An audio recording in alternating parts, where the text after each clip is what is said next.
నువ్వు ఎందుకు అట్లా బిట్టుగాని కొరుకుతున్నావు? నిన్ను తెచ్చుకుందే బిట్టు అనుకుంటావనే. నోరా కాగు, ఇది నేను కొరికింది కదా, నేను భయం చెప్పొద్దా దీనికి?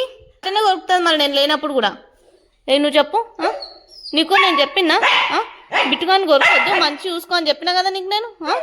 బిట్టుగాని కొరకు చూప్, బిట్టుగాని కొరకొద్దు, మంచి చూసుకో, మంచిగా ఆడుకోరు అని చెప్పినా కదా. నువ్వేంది నా మధ్యలో వచ్చినావు? పో. చూడండి ఎట్లా కొరుకుతుంది చూడండి. అవు అవు అవు అవు ఎట్లా కొరుకుతుంది. అమ్మో చెవ్వెందుకు కొరికి అని చెవు ఇన్ఫెక్షన్ చేసినావు అమ్మ నువ్వు. అన్సలాన్ చెవు బాగాలేదు వద్దని నేను అటు. ఏంది అమ్మో, ఇద్దరు దెబ్బలు పడతాయి అమ్మో. ఏందమ్మో ఇది? అట్లా ఎందుకు కొట్టుకుంటారు ఇద్దరు? మంచిగా ఉంటారు కదా అప్పుడప్పుడు. అప్పుడప్పుడేం దయం ఎక్కుతుందా ఇద్దరికి? ఏందా కొట్టుకుంటుండేంది?